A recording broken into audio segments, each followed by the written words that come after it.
And here we are at our hotel.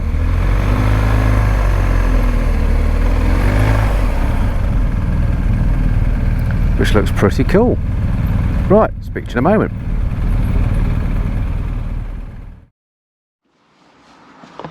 So welcome to another hotel, an absolute cracker this one. Look at the view from the balcony, a winner. And let's get Mrs. Flyer to do the usual tour, please. Beautiful bedroom. It all looks brand new. Fantastic. How cool is that? I know, it's gorgeous. That is a lovely room. And Look at that with those windows. Amazing. This hotel is the Castro Player Duro Nature. Okay, well said. Easy for you to say. Lovely. Pretty good. Another balcony out there? No, it's the window, but there's a blind down, obviously, to protect us from the sun. Fancy. Sadly, I don't think there's a pool or bar here, is there? But I think provisions have been provided for, so we're going to find out what they are. And yeah, so quite a day today. Another long one. So I mean, the weather started a bit iffy, didn't it? But turned out right in the end. Yes. We had a little off, which was fun. Threw me off the bike. Threw Cara off the bike. Sadly, didn't get it on video. Would have been YouTube gold, but there we go. And then we're off. Little taxi ride into restaurant apparently. So yeah, we'll speak to you later. Lovely. Well, good morning, folks. Welcome back. Day 8 on the bike here in Portugal, and today we're going to be travelling from where we are now in this hotel. Great place, by the way, little boutique place, fantastic. At this town called Castelo de Paiva, we're going to be going down to here to Almeida, which is on the sort of Portugal-Spain border. In fact, I think we may even cross the border at some point and come back into Portugal again. I'm not too sure. But the big deal today is we're going to be riding on one of the best biking roads in Portugal, apparently, the 222, which runs along here. This is a twisty road through the mountains. So the weather forecast today is much better than it's been for the last few days. So hopefully we're going to get some cracking views and some cracking riding. So see you on the bike in a minute. Alrighty, so just leaving the hotel. Welcome to, I think it's day 7 here in Portugal. Looking forward to today because we're going to do one of Portugal's best biking roads, the 222. Apparently it's very beautiful. So we've got to track through town first, the way we came in, and then basically that 222 follows a river valley all the way to our next hotel, pretty much, I think. So yeah, we get onto that. See how it goes. Here we go, look, it's on the signs already, N222, that's the one to look for. So this river valley we're following today, the river's just down there to my left. Hopefully you might get a glimpse of that on the GoPro.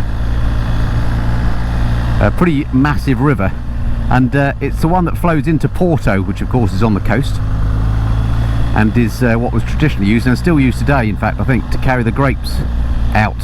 So this is the wine growing region, or one of them. And it's a massive transport route down the river for grapes. We have sampled a few Portuguese wines since we've been here, very nice too. I have to say, if you're thinking of coming out here, it's great value, the food and drink.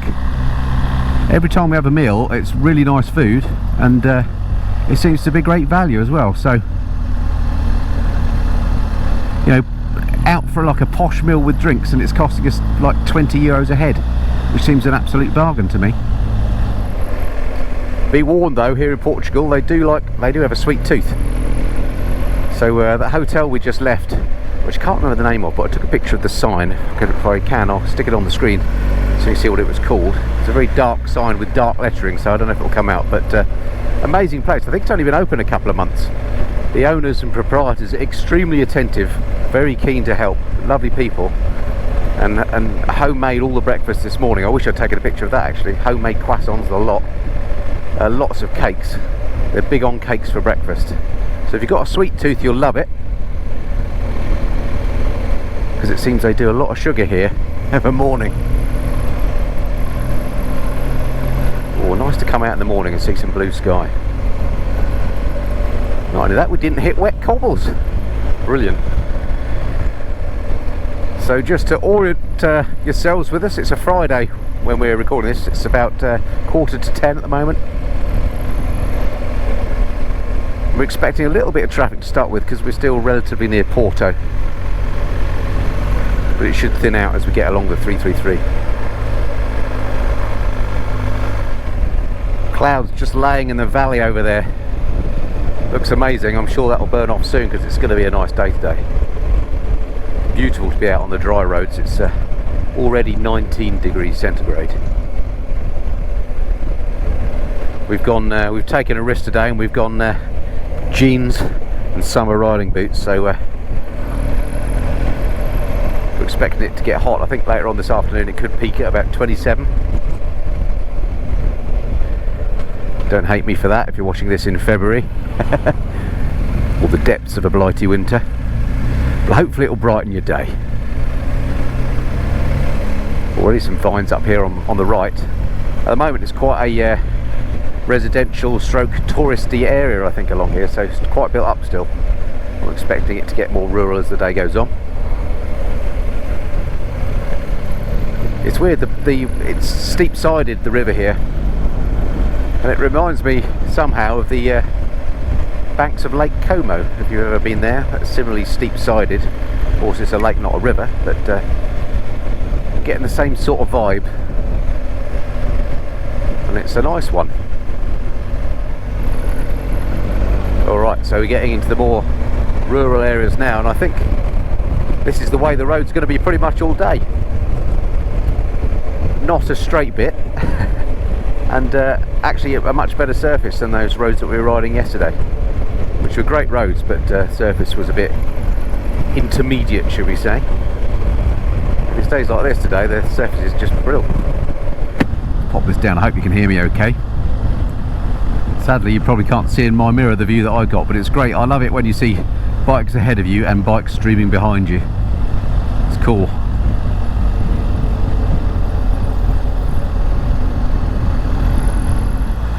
So ahead of us at the moment we've got Dom, who's leading the group of course, and then Helen on the lowered GS, and she seems quite smitten by that, because she can get her feet properly planted on the floor, and just gives you so much more confidence, doesn't it, when you can do that. And she seems to have been throwing it around quite a lot, so I suspect we might have another GS convert there.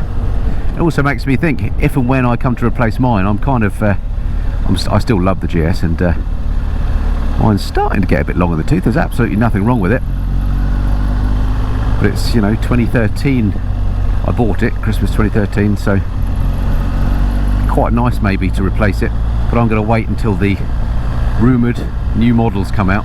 Well, they're more than rumours, of course. We've seen the error that BMW did a few months back when they put the technical manuals on their website. In fact, by the time you get to see these videos, maybe they will have been announced, I don't know. I'm recording this early September, planning to put it out in the winter months, sort of January, February time, and I'm wondering whether BMW are going to properly announce the new 1300 and 1400 GS this year in November for the bike shows. So you may know more about it than I do when you're watching this, but anyway, point is, I'm waiting for those before I make any decisions. And then I may wait for a year just to make sure any problems are shaked out. I'm in no hurry to replace my GS. It's a brilliant bike and there's absolutely nothing wrong with it. It's just the old thing like us bikers do, of just liking new shiny things, don't we? First cobbles of the day. I knew there'd be some. And the smell of two-stroke from that scooter up there. Look at that view, absolutely stunning.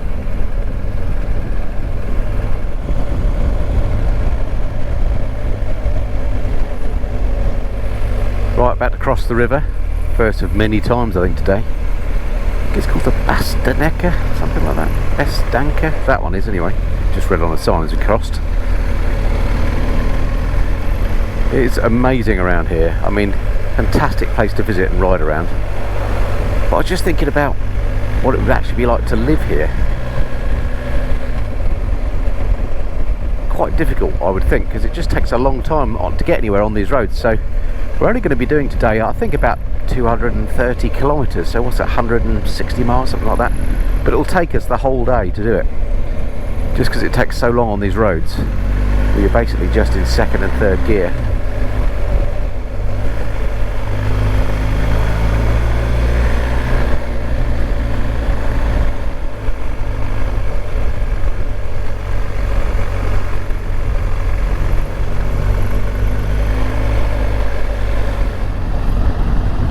Poor old Dom up the front is trying to find us somewhere that we can stop and have a coffee, park the bikes up, go to the loo, etc. And of course it's very difficult on these sorts of roads because it's pretty tight. There's not, because it's so steep sided, there's not loads and loads of room to suddenly, you know, roll up with, well, we've got 6, 7 bikes.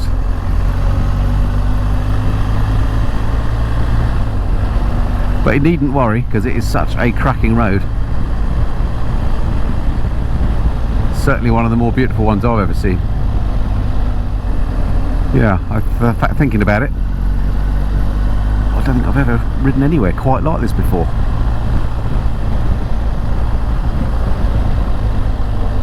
Yeah, Portugal has taken me by surprise a little bit. I just assumed it would be like Spain, but it's very, very different. Well, at least the bits we've been to have been. So we've just departed the 222 briefly, because there's a little route up here, up to a viewpoint, I think. So maybe able to get some snappage. This is where these GSs come into their own. You come up these slightly rough tracks. But I wouldn't necessarily attempt on another bike. You can do it on these.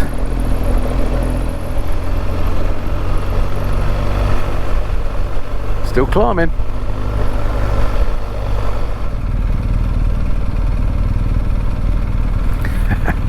Where on earth are we? What a laugh. Well, I think we've run out of road.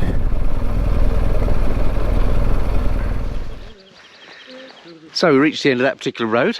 Just thought I'd wander up here, see if there's a view. Not particularly clear, but here's a beautiful part of the world. Check this out.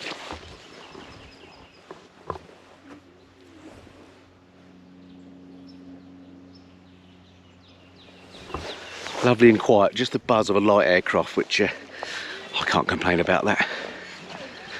Right, rest of the team are over here having a chat. See if I can get a snap for possible thumbnailage.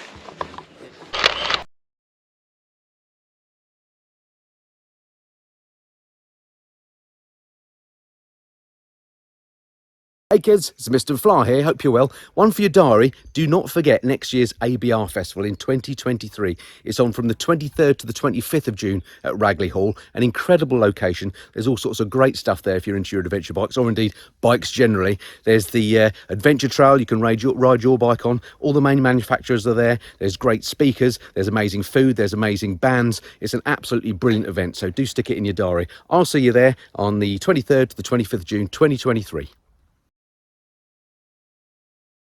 So what do we make of that team? Wonderful road, but I'll tell you what, there were some hairy bends there. There were one, two, a little bit tight. Yes. I felt like I was on an off-road experience at one stage. These bikes eat it up though, don't they? Yeah. Absolutely, yeah. Yeah. Just a little go on the off-road there, put it into enduro mode. It was wonderful. Get you. Yeah. What a difference a bit of blue sky makes, eh? Absolutely. So back on the road again. Went up that little gnarly path and then climbed up the top there, took a few snaps up the top.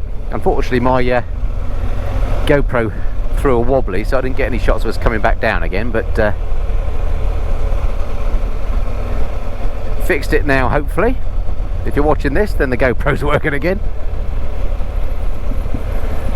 But the plan now, having stretched our legs, is another hour and a half on the road. I'm back on the N222 and then we'll find a little cafe for lunch.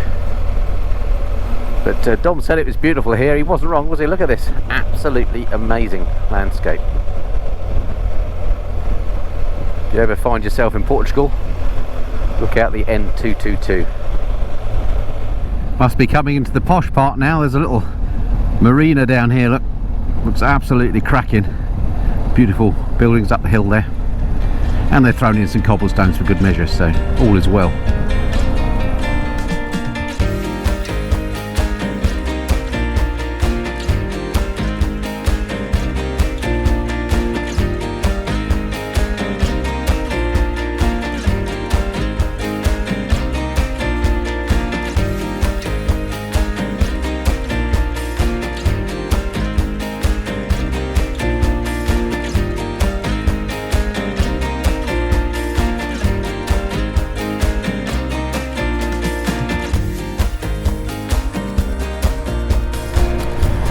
Loads of vineyards here now, down this slope on the left and up to the right. it's all vines. And earlier on when I didn't have the camera running, we actually passed a tractor and trailer absolutely full of grapes that they were filling up, harvesting the grapes for winemaking, I assume. Not something you see at home very often. Certainly not around my neck of the woods.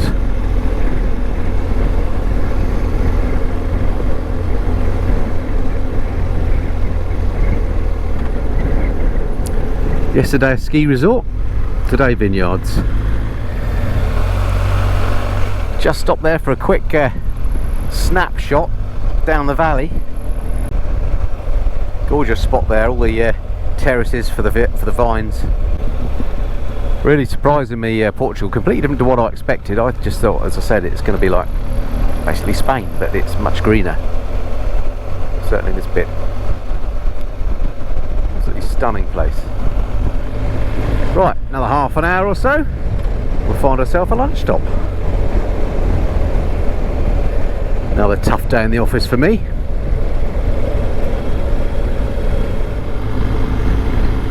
So roll on 20 minutes or so, and the valley is getting noticeably wider now, and the road's getting wider as well.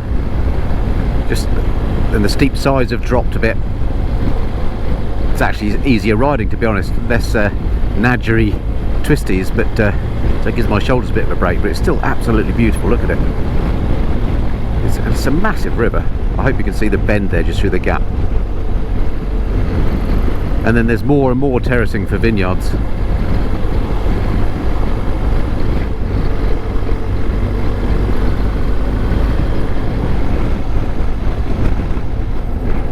Now that is what you call an impressive looking bridge. Well, bridges actually, two of them. Look at that. Amaze balls. Ooh, many GS's. Hello, sir. Hello. Hello. Right, are we going to go over the bridge? I don't know. I do love a bridge, me. Have I said? There's many bridges. We're going to go under it. That'll do. Cool.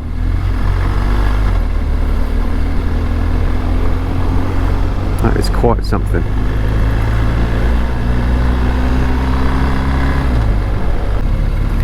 Now the camera will probably be showing this bridge with what looks like distortion, but even through my eyes it looks like the bridge is bent. In fact it is. Look, it's got a bend in the bridge. Very impressive.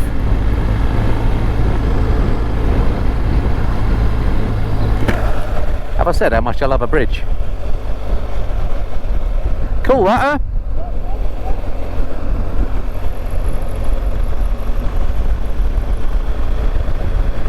This is flyer approves too. And an impressive dam there, look, on the river. Massive gates. Don't know if you can see that with the GoPro. Just to the left. Check that out. Wow. Some proper flood control there. And that's what it's holding back. Quite a body of water. Hate to think what would happen downstream if that lot let go.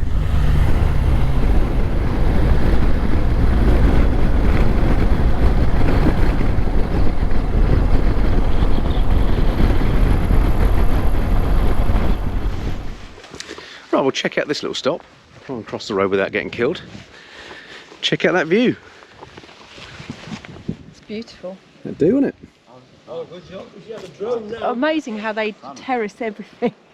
Cool. Well, it's not cool actually. It's hot, isn't it? It's great. It is lovely and warm. We're not complaining. Definitely not complaining. No. So that was an excellent ride up here. Mate, we've just stopped for a bit of lunch now at this restaurant up this little road. Luckily we managed to find somewhere to park the bikes, but what stunning views along there. As the valley opened out, the riding, as far as I was concerned, was better because you can get a bit of speed on. Absolutely lovely. It's a big, one of those cruise type vessels there. Look, vineyards here. Lovely spot. Anyway, time for a quick salad, I think. So we've just enjoyed a lavish salad. Turns out Helen, that's your name, isn't it, knows an awful lot about this area. Over to you, Hel. Well, not really, but I have just rung my stepfather, and as soon as I said where we were, he said, there's links there between the Duke of Westminster and the UK, something to do with the Treaty of Windsor, which was between Portugal and the UK, which makes us all bosom buddies along this little valley. Well, thank you, Cafe Restaurant La Bamba. Gave us a good little respite. Plan now is another 70k on this road, and then we'll have another little stop, regroup, maybe a coffee, see how we're doing. We're going to try and get to the hotel for 5 o'clock if we can.